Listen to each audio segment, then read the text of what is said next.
sobre alguns conceitos que vão ser importantes para você iniciar a sua matéria de linguagem de programação. Nesse conceito, então, eu trouxe algumas estruturas de dados. O que são estruturas de dados? São como se fossem variáveis, no entanto, a gente pode guardar uma coleção maior de dados, tá bem? Uma variável, a gente consegue colocar somente um valor lá. Esse valor pode ser inteiro, string, né, booleano, entre outros. No entanto, quando a gente tem uma estrutura de dados, a gente pode colocar N valores, tá? Então, muitas vezes, a variável, ela não supre todas as nossas necessidades. E nós precisamos de uma estrutura para guardar mais valores. Eu vou compartilhar a tela com você. E a primeira estrutura que eu vou falar é o vetor. O vetor, ele é, então, uma estrutura de dados unidimensional que guarda uma coleção de valores do mesmo tipo, tá bem? O vetor, ele tem, então, suas células, tá? Que são esses quadrados aqui, e é nesses quadrados que a gente guarda, né? Obviamente, isso é representativo, a gente guarda um valor ali dentro. O vetor, ele possui índices, tá bem? Que são a numeração dessas células, e ela vai de 0 a n. O vetor, ele tem tamanho limitado, tá bem? Então, quando você for declarar um vetor, você vai declarar que ele possui uma quantidade n de posições, e você não vai poder adicionar mais valores do que essa quantidade. Então, o vetor, ele é unidimensional e ele é estático, tá? A gente não consegue modificar o seu tamanho. E o índice, ele é muito importante no vetor porque a gente consegue acessar essas células através do índice, tá? Então, se eu quero adicionar um elemento na posição 10, eu coloco o nome do meu vetor, entre colchetes, o valor do meu índice, o valor que eu quero adicionar. Como tá aqui no slide, olha só. No meu índice 0, visto que o meu vetor chama idade, eu tenho o valor 10. No meu índice 1, 18. E no meu índice 2, 32. É importante falar que o vetor, ele sempre inicia com o índice 0, tá? Então, se eu for declarar 20 valores, eu vou começar de 0 a 19. O 20 não será preenchido. Então, essa foi a parte de vetor. Além do vetor, nós temos mais uma estrutura de dados que é bem semelhante a ele, que são chamadas as matrizes. As matrizes é como se fosse um vetor bidimensional. Ele também é um tipo de estrutura de dados estática, tá? No qual a gente também define o tamanho previamente. No entanto, a gente tem índices tanto para linhas quanto para colunas. Por isso que a gente fala que as matrizes são bidimensionais, tá? Então, você vai preencher as células da matriz sempre setando o índice da linha e o índice da coluna. Então, é assim que a gente guarda, armazena valores na matriz. Lembrando que a matriz tem as mesmas propriedades do vetor, a gente só pode guardar um único tipo de dado lá dentro. Então, se você definir sua matriz como int, todos os valores das células vão ser int, tá bem? Então, essas são as características da matriz. Muitas vezes a gente quer uma estrutura de dados que seja mais dinâmica, que a gente não precisa definir um valor, que seu tamanho seja infinito. Por isso a gente tem também as listas. As listas, elas então são uma estrutura de dados linear dinâmica, onde cada célula da sequência é armazenada em uma célula na lista. O que isso quer dizer? Quer dizer que a gente tem uma estrutura de dados que não existe um tamanho pré-estabelecido, tá bem? A lista vem com essa condição. E é mais interessante do que o vetor para muitos problemas, porque alguns problemas a gente não sabe. Por exemplo, você tem uma loja e você está criando um cadastro de clientes, e você quer colocar eles numa lista ordenada. Você não sabe quantos clientes você vai ter ao longo dos anos. Então, esse tipo de estrutura de dados que permite, né, a gente armazenar valores infinitos, assim por se dizer, são mais adequados para determinados tipos de problema. A lista, ela é um pouco mais complexa, ela não existe índice, tá? Se a gente estiver tratando de uma lista encadeada, como é o caso que está aparecendo na figura, a gente não tem índice, então a gente tem que percorrer toda ela para adicionar um valor. Vamos supor, se você quer uma lista ordenada, você vai percorrer até você achar aonde você vai inserir aquele elemento. Para excluir um elemento é a mesma coisa. Se você não for excluir do início ou do fim da lista, você também tem que percorrer toda a lista para encontrar aquele elemento. A lista é, então, um tipo de estrutura de dados muito maleáveis, mas nós temos mais duas estruturas de dados que também são dinâmicas, mas que têm algumas restrições a mais. Uma delas é a pilha. A pilha, ela é então um tipo de estrutura que a gente chama de LIFO, onde o último elemento a ser inserido será o primeiro a ser retirado. Quando você pensar em pilha, em estrutura de dados, tenta lembrar do exemplo da pilha de pratos. Vamos supor que tem uma pilha de pratos para você lavar. Você nunca vai tirar o prato da base, você sempre vai tirar o prato do topo. Por quê? Porque senão, obviamente, aquela pilha de pratos vai desmoronar. Então, quando a gente trata de estrutura de dados de pilha, você sempre vai adicionar um elemento no topo e retirar o elemento do topo também, tá? Porque é a regra da pilha. Ah, meu professor, eu quero fazer uma pilha no qual eu retiro o elemento da base. Então, não é pilha. Então, você pode passar ele como lista, por exemplo. A pilha tem essa determinação. E a última estrutura de dados que eu trouxe é a fila. A fila é uma estrutura de dados que você vai inserir o elemento sempre na última posição e retirar da primeira. Pensa na fila do banco. A primeira pessoa que chegar, né, na fila, ela vai ser a primeira a ser atendida.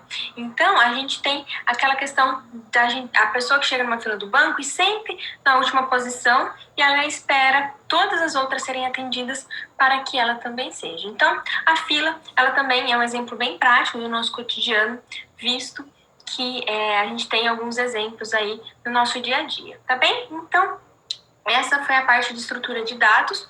É importante que você saiba, então, que as variáveis muitas vezes não cumprem, né, não acabam contemplando o nosso problema, e a gente tem essas estruturas de dados que nos auxiliam, então, a ter mais maleabilidade e também conseguir elaborar melhor soluções para os nossos problemas.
Terminou minha geladeira.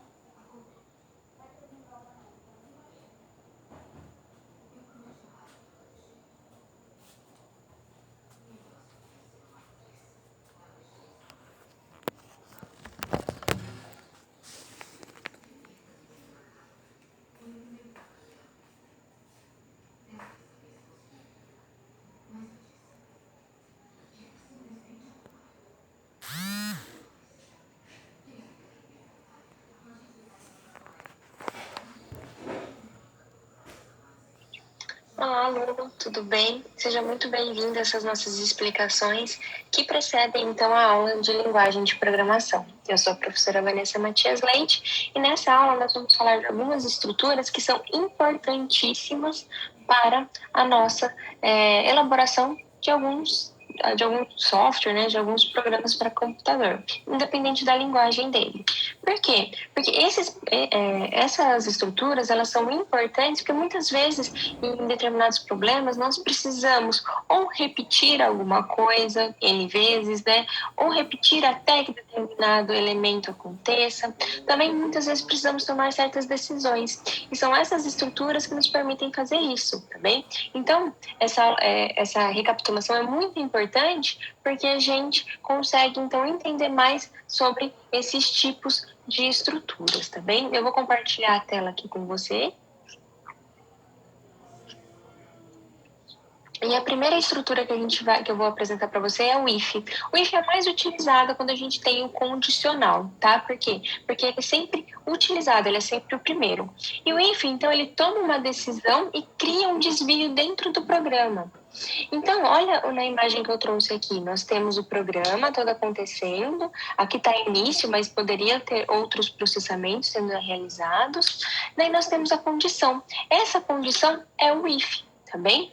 Então, aqui vai ter alguma condição. Aqui você vai comparar algo, vai ver se algo é menor ou maior, tá bem? E nesse caso, se a afirmativa for verdadeira, então se o que estiver na condição for verdadeiro, você vai entrar dentro do comando, entrar no if, né, no seu desvio e fazer aquele bloco de comandos ali que foi desenvolvido.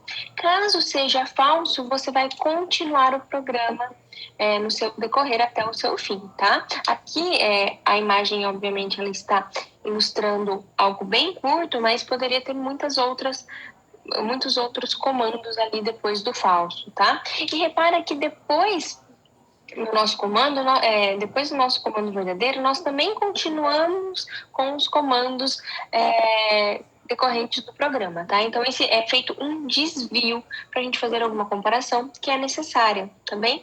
Vamos supor que você está criando, então, um programa da média e você vai analisar se o nosso aluno foi reprovado ou aprovado. No caso, se a média for igual ou maior que 7, você vai falar, esse aluno foi aprovado. Se for menor, você vai, então, dar o reprovado. Então, o if é para a gente fazer umas comparações. O outro tipo de condicional que a gente tem é o if e o else. Eles são em conjuntos nesse caso, porque se a nossa afirmativa for falsa, ele não pode continuar o programa, ele tem que executar um outro tipo de bloco de código, tá? Então, reparem que o if, ele faz ele desvia o programa somente para verdadeiro. E quando você precisa usar o if e o else, não. A gente tem, então, somente um desvio. Então, tanto o if quanto o else, eles vão dar um desvio no código e você vai, então, ter ali comando sendo feito. E após a execução ou do comando verdadeiro ou do comando falso, você vai continuar executando os comandos do programa, tá bem? Então, tem essa diferenciação. Se você quer fazer um desvio somente para verdadeiro, você usa if. Se você quiser fazer um desvio quando é verdadeiro e falso, você precisa de comandos específicos tanto para verdadeiro quanto para falso, você utiliza o if e else. Nós temos também o switch case. O switch case é como se fosse um selecionamento de menu. Você vai ter casos, tá, ali, e no caso, a partir de determinado caso, você vai seguir um comando. Por que eu falo que é o menu? Porque muitas vezes a gente usa o switch case, principalmente para falar assim, caso você queira fazer um elemento tal, clique em um elemento 2, clique em 2. Então, você vai redirecionando o seu usuário, tá? Para que ele tenha, então, essa direcionamento de acordo com a escolha que ele fez. Por isso que a gente chama muitas vezes de o switch case como se fosse um elemento para criar menus, tá? Então, ele tem essa proposta. No caso, nós vimos o if else, vimos também o switch case. E nós podemos encadear todos esses elementos, tá? E fazer, então, uma estrutura condicional encadeada. Você pode, então, utilizar if else encadeados. Você não precisa utilizar sozinhos, tá bem? Como está aqui na imagem. Reparem que, a partir da condição 1, se for falso, eu vou para uma condição 2. Então, a gente encadeia os ifs e elses e assim a gente consegue solucionar o nosso problema, tá bem? Essa foi a parte da estrutura condicional. A gente vai ter uma condição para entrar no determinado bloco de comando. Agora a gente vai ver estruturas de repetição. Muitas vezes a gente tem que fazer determinados elementos N vezes. E é para isso que essas estruturas nos auxiliam, tá bem? A primeira estrutura que eu trouxe é o while. O while, os comandos serão então repetidamente executados enquanto uma condição verdadeira for verificada. Somente após a sua negativa essa condição é interrompida. Então repare que a gente tem um laço. Se a nossa condição é verdadeira, os comandos vão ser repetidos exaustivamente até que essa condição seja negativa, e aí a gente sai e continua o bloco de comandos, tá bem? Então, o while, ele tem essa característica. Nós vamos tratar também do for. O for, ele já é um pouco diferente. A gente não tem algo verdadeiro para ser analisado. Nós temos, no caso, um número fixo de vezes. Muitas vezes, quando a gente utiliza o for, a gente utiliza para que ele repita de 0 até 10, de 0 até 100. Depende muito do número que você vai pôr, mas é sempre um número fixo. O while não. O while pode ser que você entre no laço 20 vezes, mas pode ser que você não entre nenhuma também. Existe essa diferença, tá? Aqui, então, no while é importante que nós temos a condição, nós temos o comando e nós incrementamos a variável. Então, nós adicionamos uma variável. Por que isso é importante? Porque, no caso, a gente tem que aumentar essa variável para que ele não fique num loop infinito, para que ele não entre infinitas vezes no for, tá bem? Essa, então, foi a nossa parte de condicional e também de estruturas repetitivas. Eu fico por aqui e até a próxima.